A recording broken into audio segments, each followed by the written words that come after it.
দেখো ছন্দমঞ্জরি এখানে আমরা করব গুরুবর্ণ নির্ণয়ের নিয়মাবলী।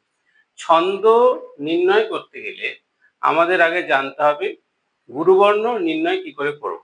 আমাদের যে লৌকিক ছন্দ আছে, সমবৃত্ত ছন্দ, সেখানে আচার্য গঙ্গা দাস তার ছন্দ মঞ্জরি, আচার্য গঙ্গা দাস তার ছন্দ মঞ্জরি গ্রন্থে এই গুরুবর্ণ নির্ণয়ের নিয়মটা বলেছেন।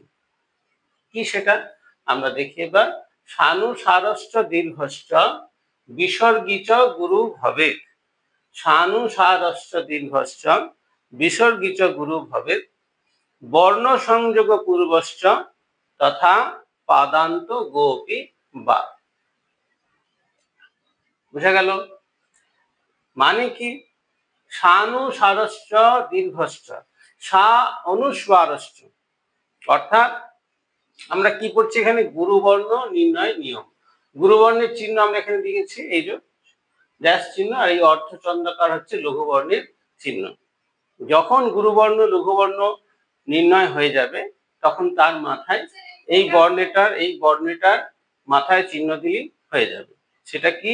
এই চিহ্ন দেখে আমরা বুঝে যাব গুরুবর্ণ, আর এই চিহ্ন দেখে বুঝে যাব আমরা লঘু বর্ণ।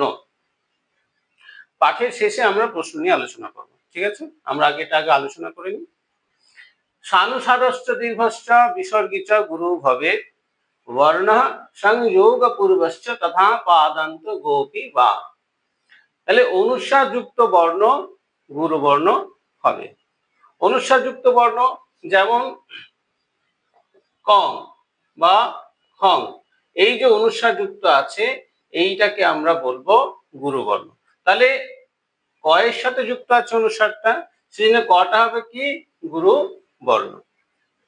বুঝা গেল? কটা হবে গুরুবর্ণ। অনুস্বারযুক্ত বর্ণ গুরুবর্ণ হয়, অনুস্বারযুক্ত গুরুবর্ণ হবে। দীর্ঘশ্চ মানে কি? হস্যস্বর দীর্ঘস্বর, অর্থাৎ দীর্ঘস্বরগুলি গুরুবর্ণ হবে। দীর্ঘস্বর 8টা আছে, হ্যাঁ, 8টি দীর্ঘস্বর আছে। আ দীর্ঘ দীর্ঘ, এরকম ভাবে দীর্ঘরি এ ওই ও ও, টোটাল 8টা দীর্ঘস্বর আছে। এই দীর্ঘস্বরগুলো কি হবে? গুরুবর্ণ হবে। এবং এই দীর্ঘস্বরগুলি যে ব্যঞ্জন বর্ণের সাথে যুক্ত হবে সেই ব্যঞ্জন বর্ণটাও গুরুবর্ণ হবে। কি বললাম? বর্ণ দীর্ঘস্ব মানে কি? দীর্ঘস্বর, হস্যস্বর দীর্ঘস্বর আছে, হস্যস্বর হচ্ছে অ হস্যি হস্যু রি। আর দীর্ঘস্বর কি? আ দীর্ঘই দীর্ঘ দীর্ঘরি এ ওই ও ও, 8টি। এই 8টি দীর্ঘস্বরকে আমরা কি বলবো? গুরু বর্ণ। কি বলবো? গুরু বর্ণ। এবং এই 8টি দীর্ঘস্বর যে ব্যঞ্জন বর্ণের সাথে যুক্ত হবে সেগুলো গুরুবর্ণ হবে এবং সেখানে এই চিহ্ন দেয়া হবে। উদাহরণ কি বলা হচ্ছে? দীর্ঘস্বর ধরো আ আছে, আ, হ্যাঁ, তাহলে আ আছে বা রই, রয় ঐকার রই।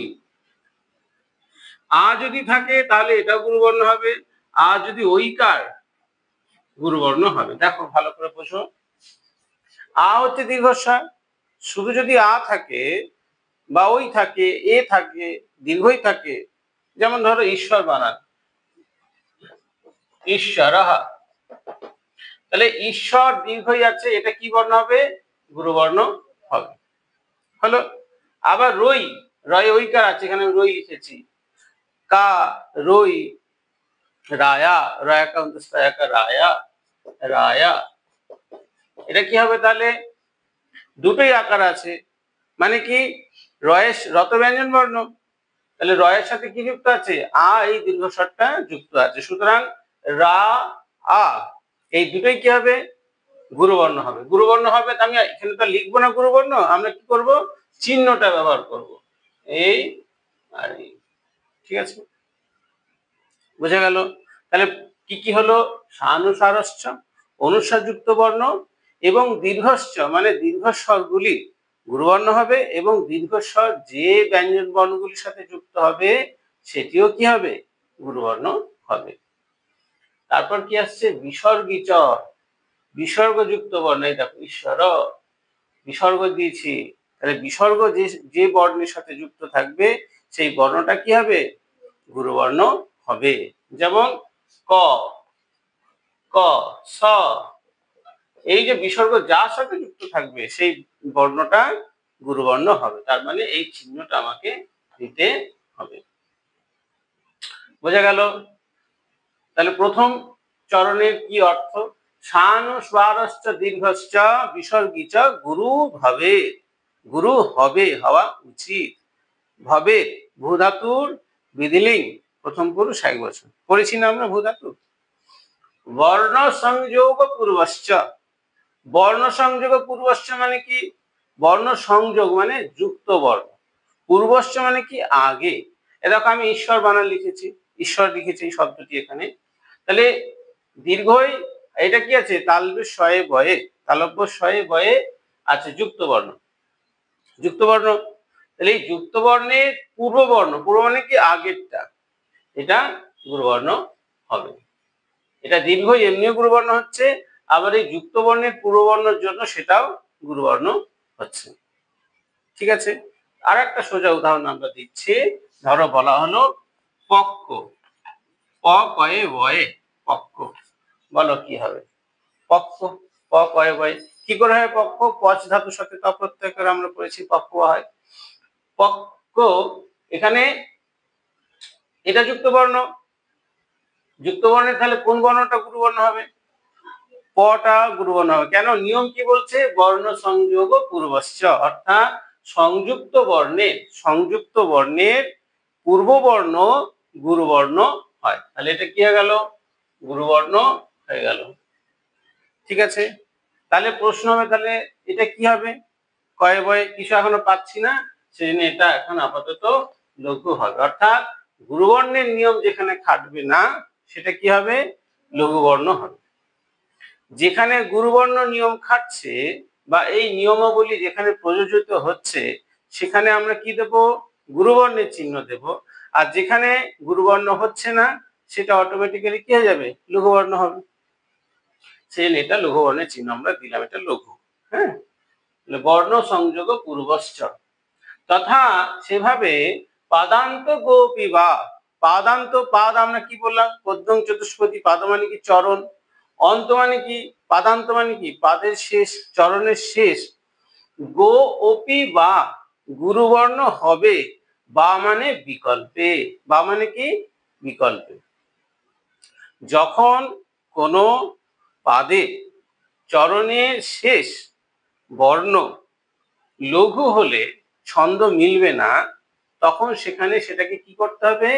বলতে হবে বিকল্পে গুরু, পাদান্ত গোপিবা। এটা সবসময় খাটবে না নিয়মটা, যখন ব্যতিক্রম হবে, যখন ব্যতিক্রম হবে তখন সেখানে কি হবে?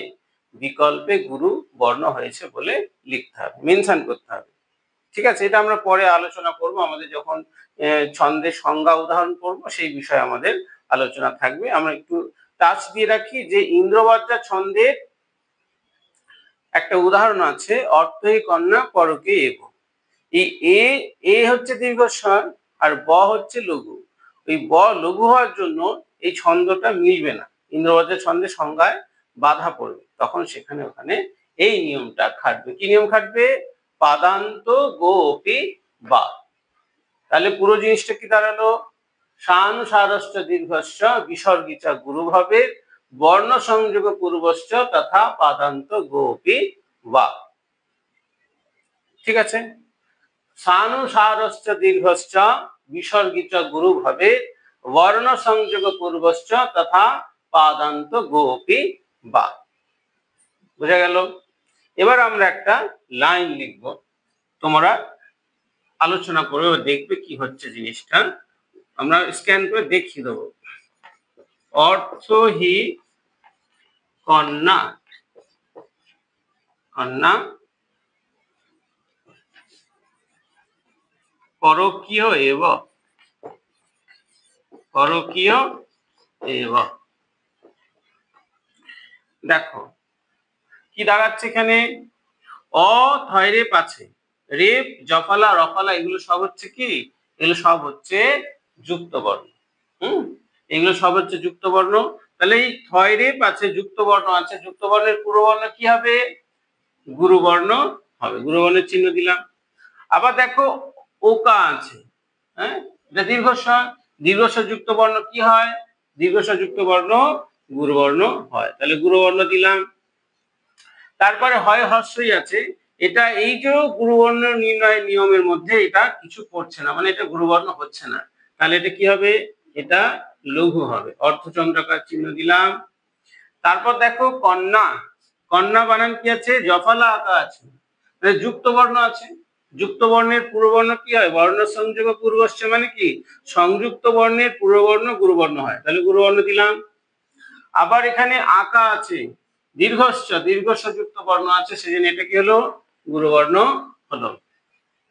পরে কি পরকীয় এবা, পর, দেখো এই দুটো ক্ষেত্রে এখানে এই নিয়ম কোনো খাটছে না, সেজন্য এই দুটো পরপর কি দিলাম, লঘু বর্ণের চিহ্ন দিলাম। তারপর কয়ে দীর্ঘই আছে, দীর্ঘ স্বরবর্ণ কি হয়, দীর্ঘ স্বরযুক্ত বর্ণ কি হয়, গুরুবর্ণ হয়, গুরুবর্ণের চিহ্ন দিলাম।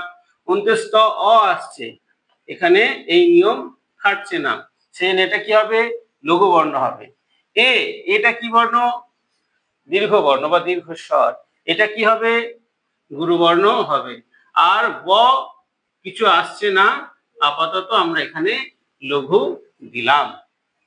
তাহলে কি দাঁড়ালো, অর্থই কন্যা পরকীয় এবং। এইভাবে আমাদেরকে প্রতিটা চরণে কোনটা গুরুবর্ণ কোনটা লঘু বর্ণ এইটা নির্ণয় করতে হবে। এই নির্ণয় করলে তারপর গণ আসবে এবং গণ অনুযায়ী আমরা ছন্দ নির্ণয় করতে পারব। আপাতত আমাদের যেটা আজকের বিষয়, যে গুরুবর্ণ নির্ণয়ের নিয়মাবলী। শ্লোক কি আছে, সানুসারস্য দীর্ঘস্য বিসর্গী চ গুরু ভবে বর্ণ সংযোগ পূর্বস্য তথা পাদান্ত গোপী বা। আরেকবার আমরা পড়ে নেব। অনুস্বারযুক্ত বর্ণ গুরুবর্ণ হয়, যেমন এখানে আমি পড়েছিলাম যে অং কং গং ইত্যাদি। দীর্ঘস্ব মানে কি, দীর্ঘস্বর যুক্ত বর্ণ গুরুবর্ণ হবে, দীর্ঘস্বরগুলি গুরুবর্ণ হবে, এবং দীর্ঘস্বরগুলি যে ব্যঞ্জন বর্ণের সাথে যুক্ত হবে সেটাও গুরুবর্ণ হবে। এটা আমরা পড়েছি, উদাহরণ দেখেছি। বিসর্গিত গুরু হবে, অর্থাৎ বিসর্গযুক্ত বর্ণ গুরুবর্ণ হয়। স, ক, যেখানে বিসর্গ থাকবে সেখানে তার সাথে যে বর্ণটা থাকবে সেইখানে আমাকে বা আমাদের গুরুবর্ণ চিহ্ন দিতে হবে বা সেটা গুরুবর্ণ হবে। বর্ণ সংযোগ পূর্বশ্চ, অর্থাৎ সংযুক্ত বর্ণের পূর্ব বর্ণ গুরুবর্ণ হয়, সংযুক্ত বর্ণের পূর্ব বর্ণ গুরুবর্ণ হয়, মানে যুক্ত অক্ষর যেগুলো আছে তার আগেরটা গুরুবর্ণ হবে। আবার ধরো পক্কা আছে, পক্কানি, তখন কয় আঁকা যদি থাকে তখন সেটা আবার কি হয়ে যাবে, গুরুবর্ণ হয়ে যাবে। এই নিয়ম অনুসরণ করে আমাদেরকে গুরুবর্ণ এবং লঘুবর্ণ নির্ণয় করতে হবে। ঠিক আছে, যদি গুরুবর্ণ নির্ণয়ের নিয়মের মধ্যে পড়ে গেল এই সমস্ত নিয়মের মধ্যে, সেইগুলি হবে গুরুবর্ণ। আর যদি না পড়ে তাহলে সেটা কি হবে, লঘু বর্ণ হবে। ঠিক আছে, শেষ বেলায় কি আছে, তথা পাদান্ত গোপিবা, সেভাবে পাদান্ত, পাদের অন্ত, গো মানে গুরুবর্ণ, ওপি হবে, বা মানে বিকল্পে, পাদান্ত গুরুবর্ণ হয়। কখন, যখন ছন্দ মিলছে না। আমরা এখানে একটা উদাহরণ লিখেছি, অর্থই কন্যা পরকীয় এবং, এই যে বটা আমরা এখানে দেখছি এটা লঘু, এটা গুরুবর্ণ হবে, তবে সেখানে ইন্দ্রবজ্জা ছন্দ হবে। এটি ইন্দ্রবজ্জা ছন্দের লক্ষণ উদাহরণ দেওয়া আছে। এটা উদাহরণ হচ্ছে ইন্দ্রবজ্জা ছন্দ।